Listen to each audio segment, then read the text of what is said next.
Welcome to another episode of the Bethesda Brothers Podcast. I am the KingFanMan, joined as always with my partner in crime, Joey Caps Gaming, or as I call him, Brother Joe. How you doing, Brother Joe? King, I am wonderful today. You know, the sun is shining, the grass is green, the sky is blue, and I'm feeling good, baby. Amen. I am too. Good day, great day to be with you. It's always a good day when we can sit down and talk Bethesda, one of our favorite subjects, Of course. We are the Bethesda Brothers. Today, I want to talk about Starfield, and of course, with our podcast, who knows where they may go. We may wind up talking about Fallout 76 or Fallout New Vegas, who knows. But we're going to start with Shattered Space, which is coming out in just about a month. Well, in fact, a month. Because, September 30th. Yeah, September 30th. I do have a question, and we're going to get into some of the specifics. There's been a couple of interviews that have come out recently from the higher-ups at Bethesda talking about they're excited about things. My overall wondering is Bethesda giving us enough with Starfield, especially with the reception of Starfield? And you know what I'm talking about, not the initial reception of Starfield, but once the complaining started. Have they given us enough in the first year of Starfield to make people want to go back? And is this the pattern they're going to use from here on out? You know, they said they're going to support this game for 10 years, but if we only get one major thing a year, is that really supporting the game? Yeah, King, I think what they did, the game should have been delayed again. I don't think it was ready. Did I like Starfield in its natural state? Of course I did. I had a lot of fun. I honestly was a bit sad at the amount of hate the game got. But they come out with the Rev 8. They came out with improved city maps. So it makes me feel and believe that if they just took another year on this game, that we could have had the Rev 8 at launch. We could have had the city maps at launch. And so it just feels like these things should have been in the game at launch. Well, see, I was going to ask that. Do you think that to make it non-buggy, because they did a great job at making a smooth game, but I think what they did was they took a lot out of the game to make it that way, and I think that's what it sounds like you're saying. Yeah. So it's they wanted to launch this game, and they did, and just a lot of basic stuff that should have been in it was not. I think that's a lot of people's gripes with it. Now, flash forward a year later, the Rev 8 is here. The city maps are here. Modding is here. Now, the Shattered Space is coming September 30th. That's awesome. But I think it's going to be telling of what the direction they want to go with this game, in how quick they could turn around another DLC after Shattered Space. Yeah. So is it every year or is it every 6 months? Like, are they going to surprise us and then all of a sudden we get another DLC in February or January? Like, could that be possible?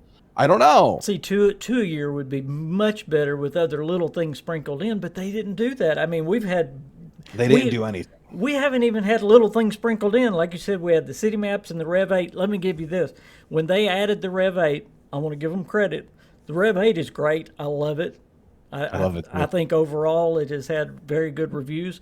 The player count for Starfield soared when they brought the Rev 8 in.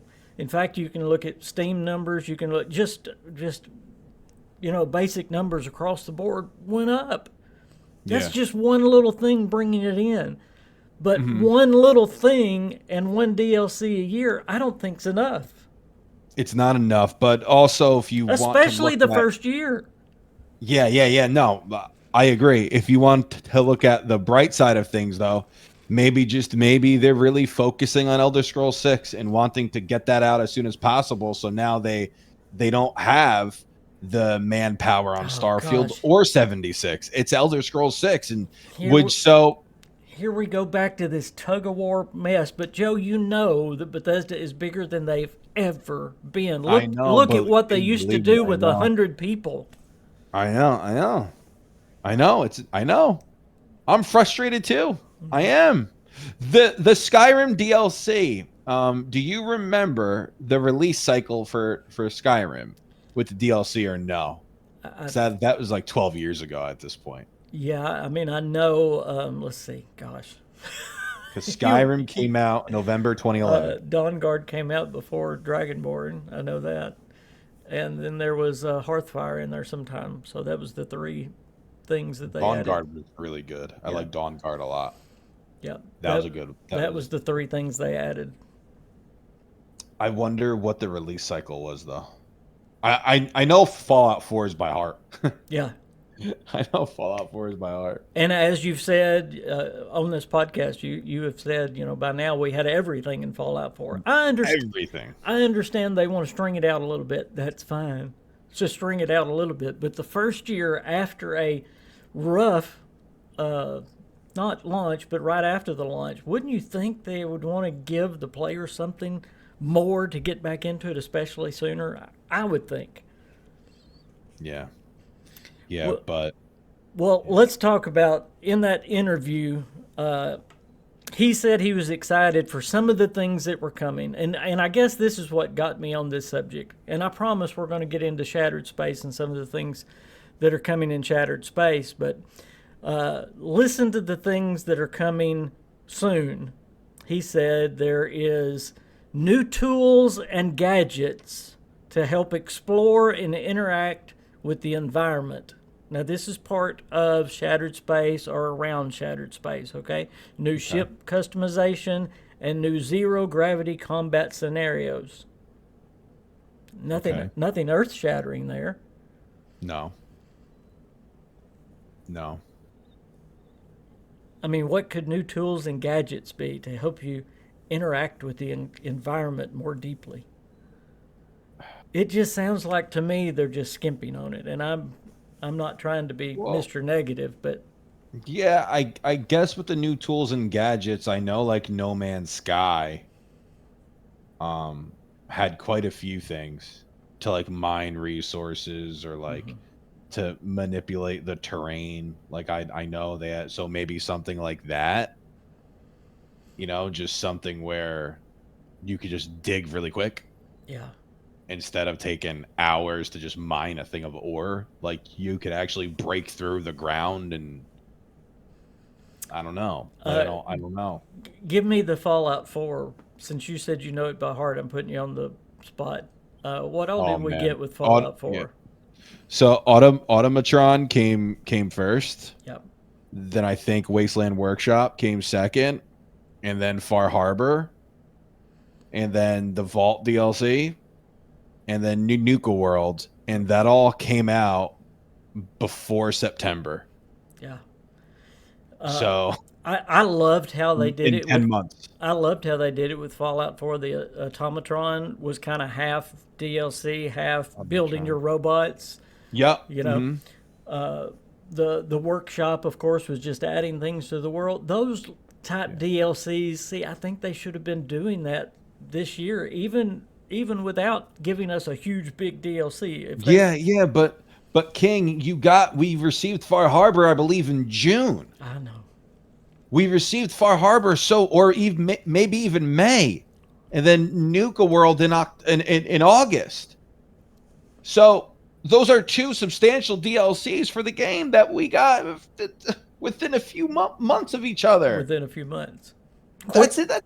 Quicker. And building our own vault. Like, I mean, Yep, all so they they did so much for Fallout 4 that it just makes you want. It's like, why didn't we should have had not all of the content, but I'm not saying, hey, do everything for Starfield, but at the same time, ESO was getting an expansion every 6 months at one point or less. And remember, guys, these are not free DLCs we're talking about. They can charge for these things, okay? Yes, yeah. They're Mhm. leaving money on the table that we're wanting to spend.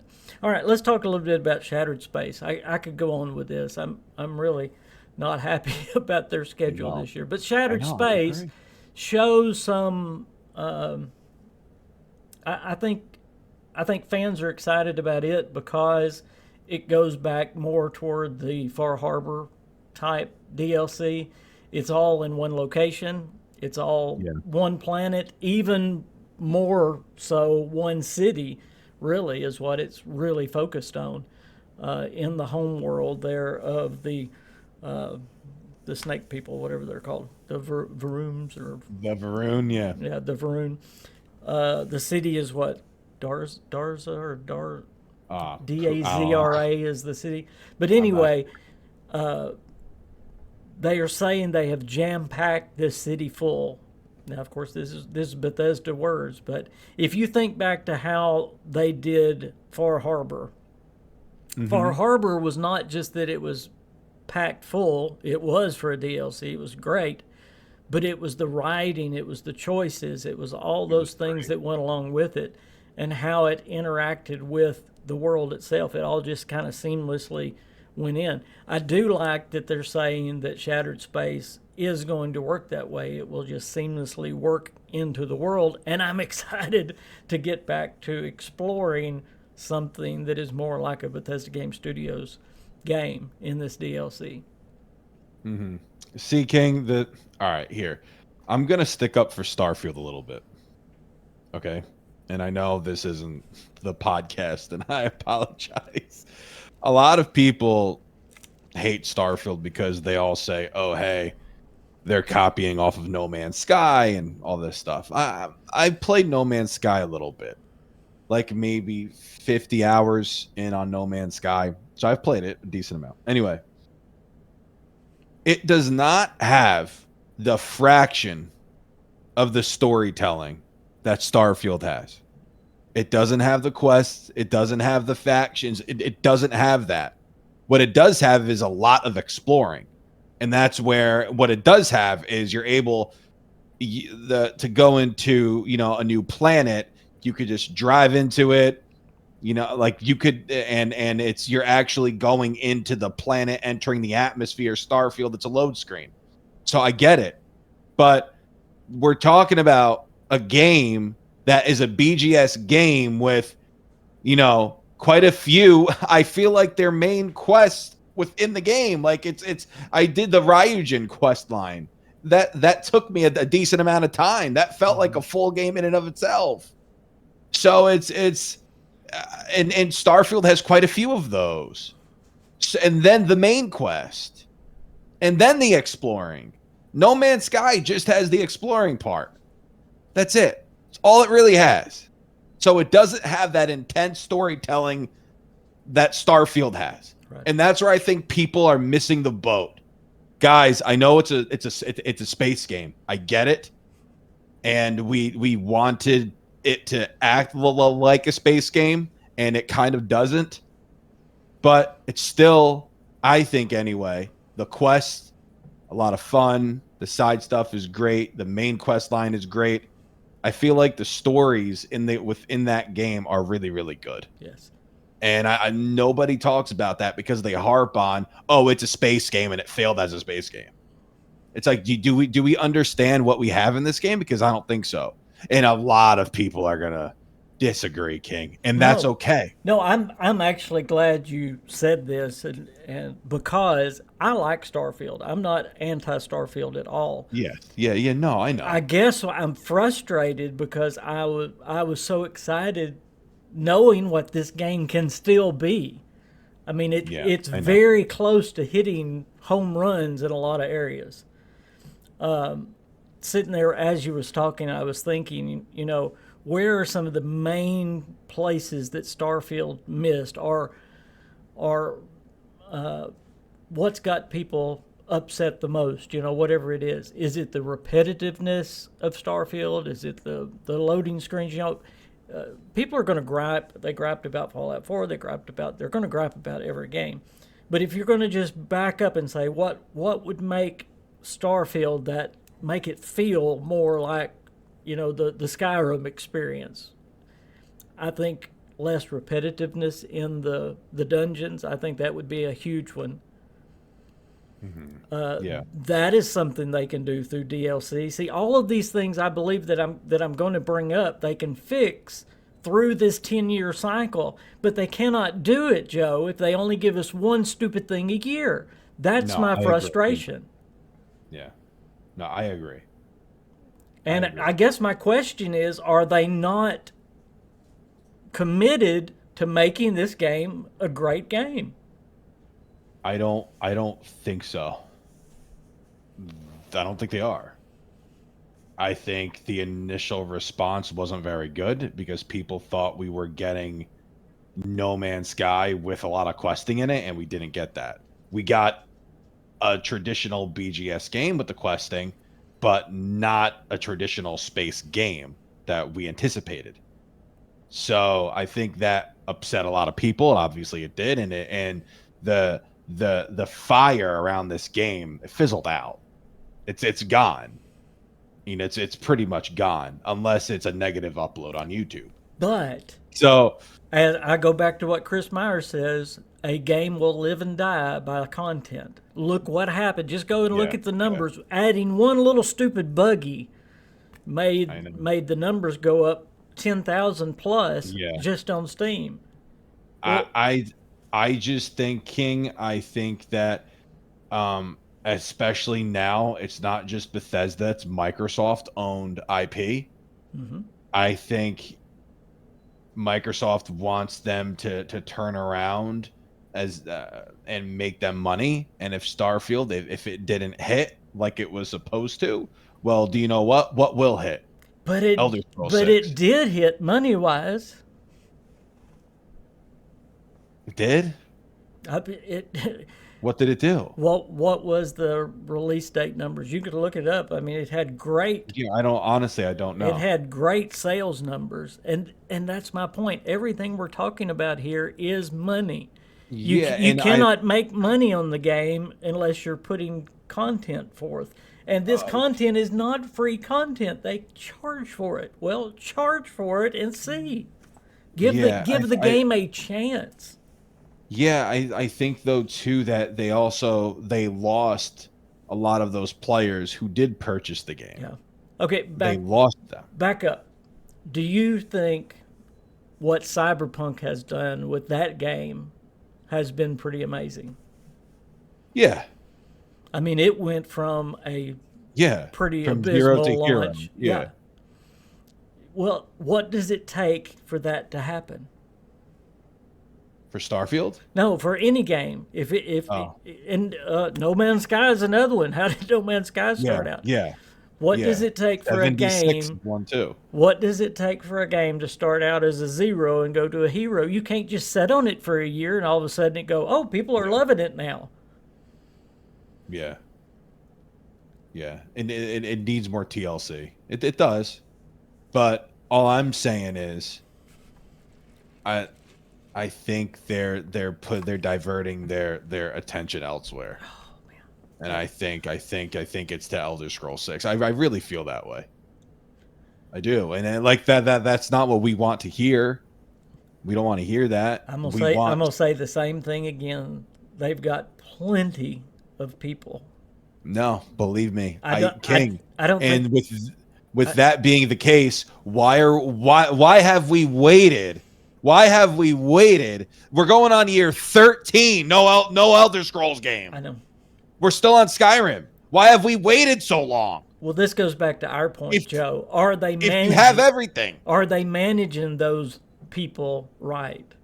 In other words, King, they have more people than they've ever had before.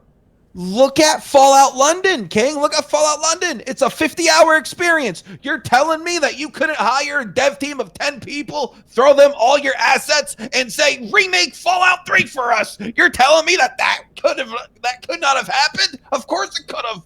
I don't. It's what this company does sometimes is mind blowing. It's mind boggling. Whatever word you want to use. I have a real question. Yeah. Do you think they flat cannot make a game anymore with 100 people like they did with Skyrim? I mean, they made I don't Skyrim with know. 100 people. They made Fallout 4 with 100 I people. know it. So give me 100 people work on Starfield. You 100 people work on Starfield. Everybody else at Bethesda, yeah, you go on with the Elder Scrolls. That 100 people should be able to do more than one DLC a year. Yeah, that's why I don't think they're diverted. I don't think they're putting 100 people on the job. No, that's They're not. no. So like Why? that's there Why? might be Why? there might be 20, So might again, be 15. it's management. Why? Why has the decision been made we're not going to support this game? We saw it with Fallout 76. Fallout 76 for 2 years went with almost no content until the Fallout TV show came out and they were like, "Oh, people want to play Fallout." People have Yeah. always wanted to play Fallout. I know. But it makes you think. Who is It's like managing things? it makes you think it's who's out of touch. Is it Microsoft? It's somebody. Think about It's that. somebody in management. Microsoft purchased them in 2020. They purchased them in Well, 2020. we do know that Microsoft literally was going to put a stop to Fallout 76. Yeah. They were the ones that did that. We know that. Yeah. So it's it's like, hey, we want Elder Scrolls 6. Everybody, all hands on deck on Elder Scrolls 6. Well, the reason I asked you about the 100 people is because me and you know very well about Bethesda's past, and we've talked about Yeah. it often. You go into the what we call Bethesda's heyday, where you were getting Fallout 3 and Oblivion and all these things hitting like bam, bam, bam, bam, bam. I know. And It's quick. they were doing it not with 4 and 5 studios. They were doing it with one studio of 100 people. Yeah. Now, granted, I would even back up and say, okay, it probably takes more today to make a video game, but come on, So they can do more than what they're doing. I want to ask you this, and somebody might say, "Oh, that engine isn't around anymore." Okay, fine. How would you feel, King? Do you think if they made a new Fallout game using the same old engine that they made, let's say Skyrim with, right? Like that same one. You don't think that would sell? Of course it would. That would sell like hotcakes. Of course it would. It was so if it was easier to make games in that engine, which it seems like it was, 2006 Oblivion, 2002 Morrowind, 2006 Oblivion, 2008 Fallout 3, 2011 Skyrim, 2010 New Vegas, but that was by Obsidian. We all know that. Okay. 4 years after Skyrim, Fallout 4. 3 years after Fallout 4 with 76. I thought about this on the way to this podcast today. In an interview, Todd Howard said, and he has said this multiple times, it is okay for people to, how do you put it? It's okay for things to be absent and for people to want things. And that conversation, have you heard him say that? That conversation is always either about a new Fallout game or a new Elder Scrolls game. Well, we're 11 years now with an Elder Scrolls game. But his point is you don't always have to have 13. one. You don't always have to have one like that. Well, exactly. Yeah. He is the one that has said no to any outside Fallout game coming in. He's the one that has put the kibosh on anybody else other than Bethesda doing that. All right. This is what I think. So can I say that Todd Howard is probably part of the problem in management? Yes. 1,000%. This is what happens.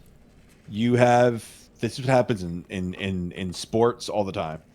You'll have a guy who's running a team, a general manager who's running a team.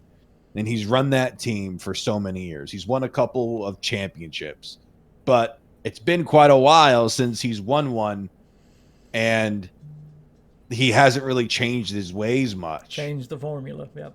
And it's like, I think it's time for you to go. I'm not saying it's time for Todd Howard to go, but King, it's, you know, things haven't been the same since Fallout 4. They haven't been. It's been kind of messy.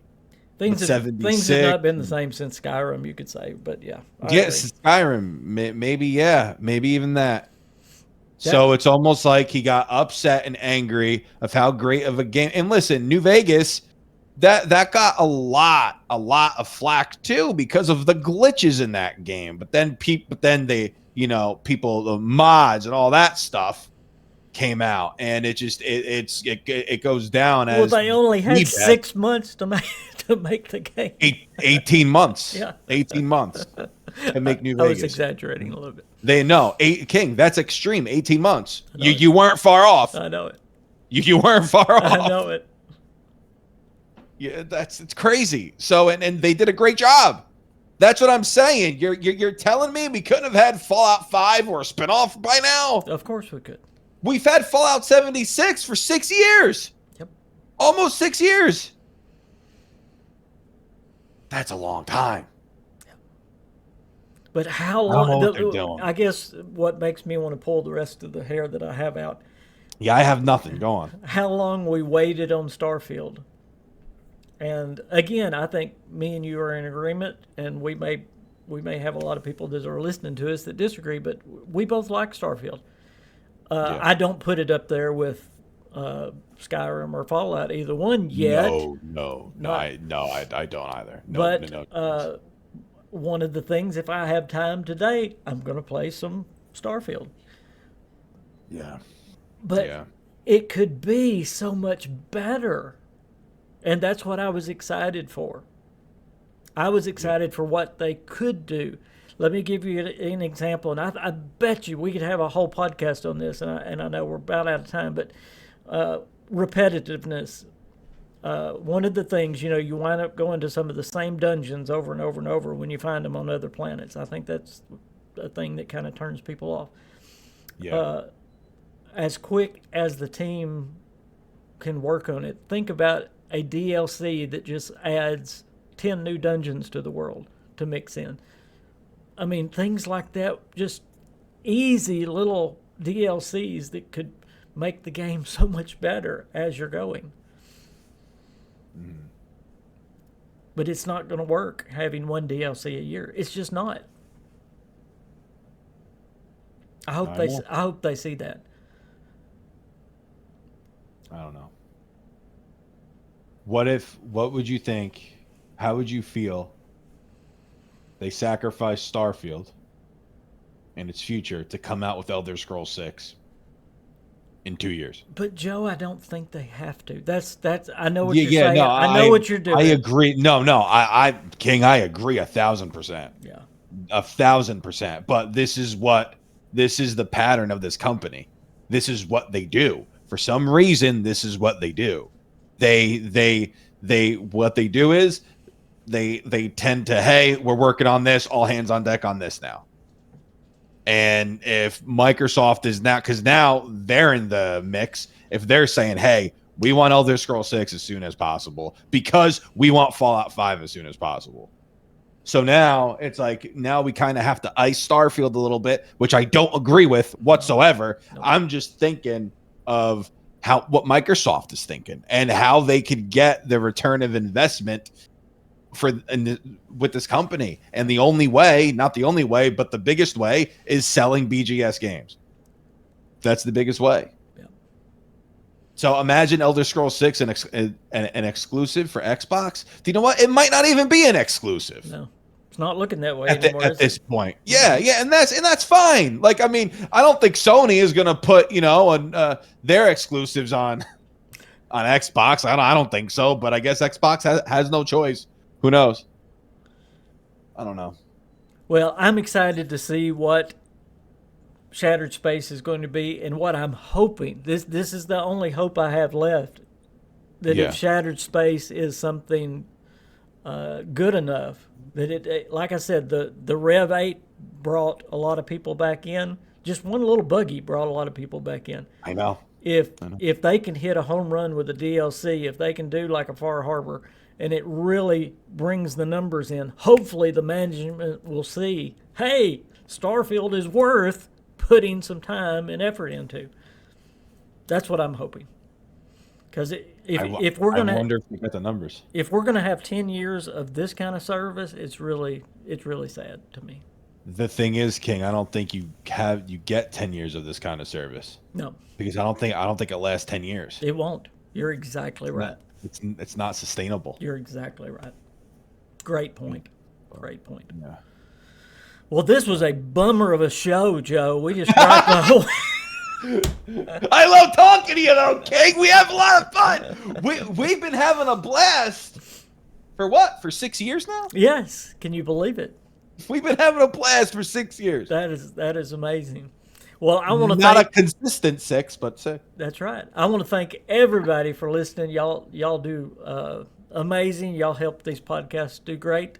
Yes. We're even getting new subscribers just on the podcast themselves. So thank you for the new subscribers. If you haven't subscribed to my channel, go ahead and hit that subscribe button. Also, Joe has his own channel. He has a plethora of channels.